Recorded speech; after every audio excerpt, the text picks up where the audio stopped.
single time another group gets targeted in this country, the finger somehow ends up pointed at us. Not at the people holding the power, not at the ones writing the laws. Us, the most powerless group when it comes to controlling this government, and we the ones catching the blame for everybody else's misery. Make it make sense, because I sure can't. And I've been watching this pattern play out my whole life, over and over, like a broken record nobody wants to turn off. Different decade, same script. The blame always finds its way back to the same doorstep. Here's the setup, and watch how the trick works. A group comes under fire from the government. Deportations, raids, policies that squeeze them, all of it coming from the top down. And instead of that anger flowing up toward the people who actually run the machine, somehow it gets redirected sideways, toward us. Suddenly, we the ones who's supposed to save everybody. We the ones getting shamed for not marching hard enough, not screaming loud enough, not throwing our bodies on the line for folks who wouldn't do the same for us on our worst day. And I need everybody to sit with the audacity of that. We don't control the Supreme Court. We don't control immigration policy. We don't control Congress, the White House, the border, the courts, none of it. We got the least amount of institutional power of any group in America. And that's not me being dramatic. That's just the math. Yet when the hammer comes down on somebody else, we the ones expected to catch it with our bare hands. Since when did the group with the smallest seat at the table become responsible for feeding everybody else? When did the person with the emptiest plate become the one expected to run the kitchen? That's upside down. The only reason it feels normal is because they've been doing it so long they forgot it was ever supposed to be strange. Let's talk about who's doing the shaming, because that's the part that really gets me. A lot of these same voices, these same communities pointing at us right now, are the exact ones who called us lazy for decades, called us criminals, looked down on us, moved into our neighborhoods and clutched their purse, built businesses off our dollars, and wouldn't hire us back. Treated us like we were the bottom of the ladder they was climbing on. And now that the ladder's on fire, now they want to turn around and ask why we not holding it steady for them. Baby, the nerve is astronomical. You cannot spend years telling a people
people they don't matter, they lazy, they dangerous, they less than, and then act shocked when those same people don't show up as your personal army the moment you need cover. That's not how loyalty works. That's not how respect works. That's not how anything works. You reap exactly what you plant. And a whole lot of folks planted disrespect in our direction for a real long time. You can't sow contempt for years and expect to harvest loyalty overnight.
Soil always remembers.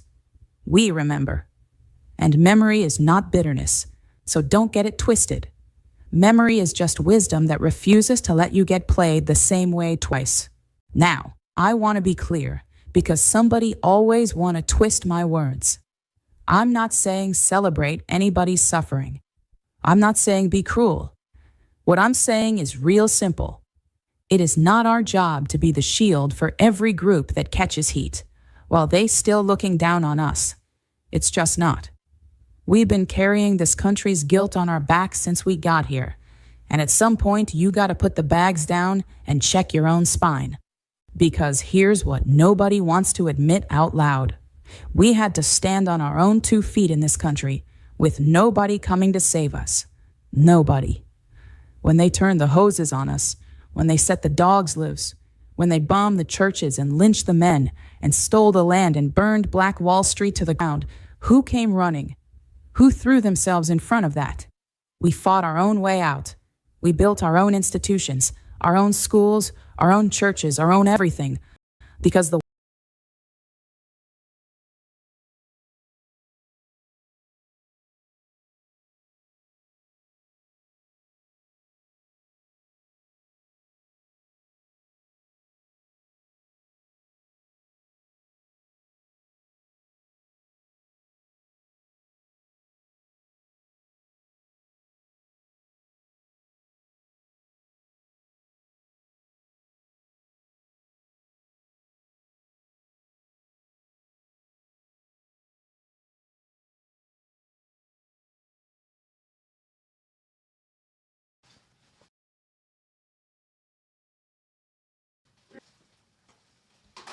Who? As far as I'm Haitian. Why? Where you from? What's your background? You American? Dirty black American? Wait, what? Huh? Huh? What? Wait, what'd you say? American? Black American? What? No. Hold on. You said dirty black American. You heard that? You just asked me what I said. I did. Why you say that? Because that's what y'all are. Dirty black American. She just said that? I did. A dirty black American. I sure did. Because that's what y'all are. So all Americans is dirty black Americans? I mean, the ones I've come across. Huh? So what is Haitians then? I'm confused. Dirty black Haitians. Okay, so keep that energy for everybody. Don't just keep it for us. Like, what are you talking about? Like, You're yo, American. yeah, hell yeah. Don't ever say no dirty my black house? American shit. Like, what? You from the Like, South? my From the family, like, yeah. Okay. Where? Why it matter? No, I'm just asking. No, we're not having a It's conversation. the South, regardless. Like, I got family in Florida. I got family in Georgia. I mean, I want to know, like, where. You know, you trying to be. Know what you're doing. Like, I know what you're doing. It's that Caribbean shit. I know. What am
the world painfully clear we was on our own.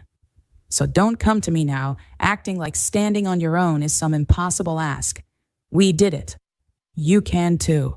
That's not coldness. That's the exact same lesson this country forced down our throats.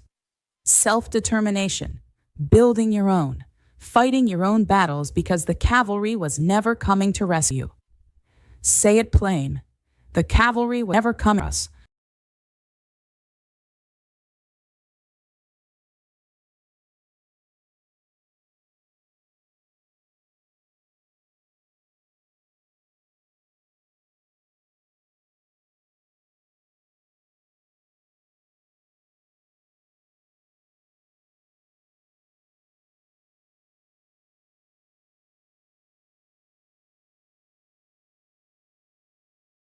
So we became our own cavalry.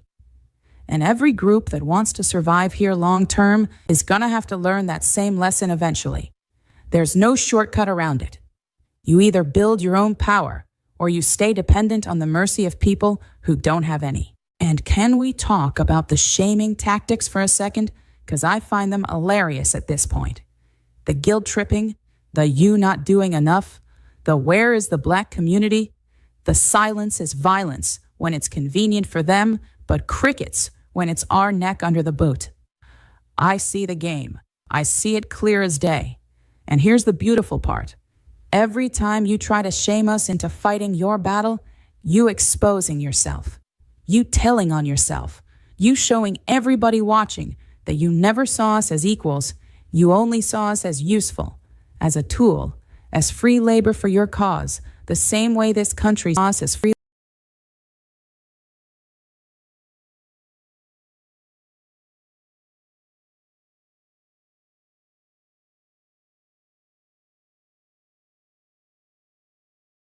labor for its economy. So thank you, honestly. Thank you for the clarity. Because when you throw that guilt at us and it bounces right off, you learning something real important about who we are now. We are not the same. We are not the mule. We are not the sacrificial group that empties its own cup so everybody else can drink. Those days are dead and gone. And the fact that it frustrates you, the fact that our peace makes you mad, that tells me everything I need to know about what you actually wanted from us. Let me hit you with the psychology of it, because this runs deeper than politics. When somebody constantly demands you rescue them while simultaneously disrespecting you, that's not a relationship. That's a hostage situation dressed up as solidarity. They want the benefit of your labor without the burden of your respect. And the guilt is the leverage. Guilt is how you get people to act against their own interest. It's the oldest manipulation in the book. Make somebody feel responsible for a problem they didn't create, and you can steer them anywhere you want. We've been steered like that for generations. Not no more.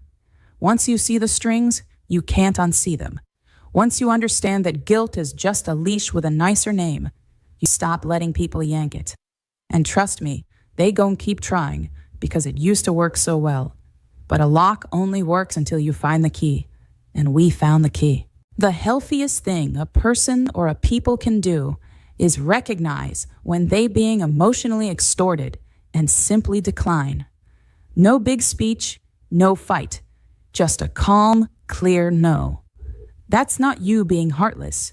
That's you having boundaries. And boundaries make manipulators absolutely lose their mind because their whole power depended on you not having any. Now watch. Somebody gon' hear this and say, LaSherica, why you so divisive? Why you don't want unity? And I'ma tell you the truth. I love unity. Real unity. The kind where everybody brings something to the table and everybody respects everybody. But what they calling unity is not that. What they calling unity is us doing all the giving and them doing all the taking. That's not unity. That's a shakedown. And I don't do shakedowns. Real coalition is when you come to me as an equal. You acknowledge what my people been through. You show me the same energy you asking from me, and then we talk. But you can't skip the respect part and jump straight to the demands. It don't work like that. Here's the bottom line. And I need you to really hear this one. We are allowed to focus on ourselves. Read that again. We are allowed to prioritize the healing, the building, the advancement of our own community without apologizing to a single soul. Every other group in this country looks out for its own first. That's not controversial when they do it. It's only controversial when we do it. And that double standard right there is the whole entire con exposed in one sentence.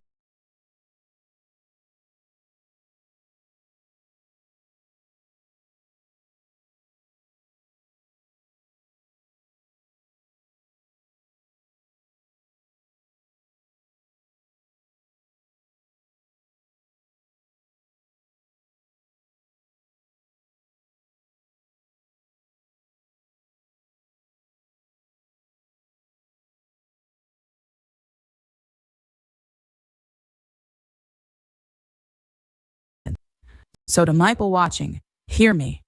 Stop letting guilt run your decisions. Feeling like a bad person because you chose your own family, your own community, your own survival. That's what grown, self-respecting people do. The world been eating good off our compassion for 400 years. It is completely okay to close the kitchen and feed your own household first. In fact, and to everybody else catching heat from this government right now, I actually wish you well. I do. I hope you find your footing. I hope you build your power. I hope you organize and fight and win. But you gon' have to do it the way we did it, on your own 2 feet, with your own 2 hands, learning that nobody's coming, so you better become the somebody you've been waiting for. That's the lesson. It's a hard one, but it's the only one that ever made anybody free. We not the babysitter. We not the bodyguard. We not the backup plan for a country that never had our back. We are a people who survived the unsurvivable and came out still standing, still building, still here. And we finally learning to pour that energy where it belongs. So keep the guilt, keep the shame, keep the finger pointing. It bounces right off and lands right back on you, showing everybody exactly who you always were. Meanwhile, we gon' be over here focused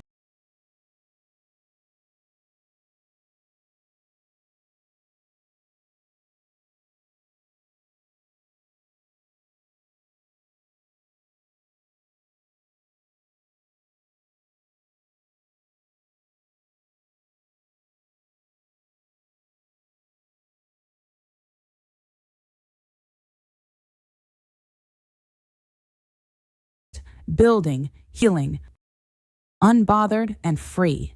Because a people that learns to stop rescuing everybody else is a people that finally gets around to rescuing itself. And that right there, is the most powerful move we could ever make. Watch us make it.